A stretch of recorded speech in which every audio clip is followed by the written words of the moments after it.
नमस्कार। तुम्हारी हिम्मत कैसे हुई?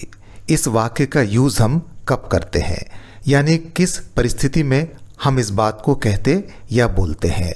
फॉर एग्ज़ाम्पल, अगर मैं कोई ऐसा काम कर दूं जो मुझे नहीं करना चाहिए, या कोई ऐसी बात कह दूं जो मुझे नहीं कहनी चाहिए और उसके कारण आपको गुस्सा आ जाए या शॉक लगे या बुरा लगे, तो आप मुझसे कहेंगे तुम्हारी हिम्मत कैसे हुई। तुम्हारी हिम्मत कैसे हुई इस वाक्य को बनाने के लिए अंग्रेजी के 3 शब्दों का यूज़ होगा। पहला शब्द है DARE, डेयर या डेयर। ये शब्द नाउन और वर्ब दोनों तरह से यूज़ किया जाता है।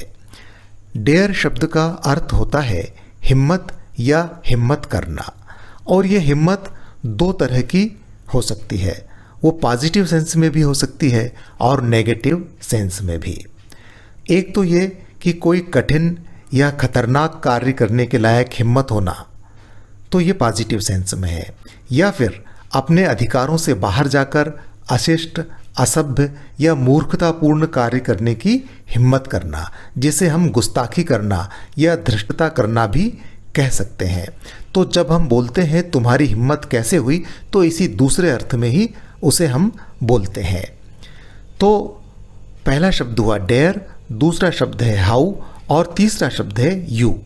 हाउ का मतलब कैसे और यू का मतलब तुम, तू या आप। शब्दों का क्रम इस प्रकार रहेगा, how dare you, how dare you. और हिंदी में तुम्हारी हिम्मत कैसे हुई, तो ये जो वाक्य है तुम्हारी हिम्मत कैसे हुई, इसे इंग्लिश में कहेंगे how dare you. For example, in a sentence, how dare you open my cupboard, how dare you open my cupboard। तुम्हारी हिम्मत कैसे हुई मेरी अलमारी खोलने की।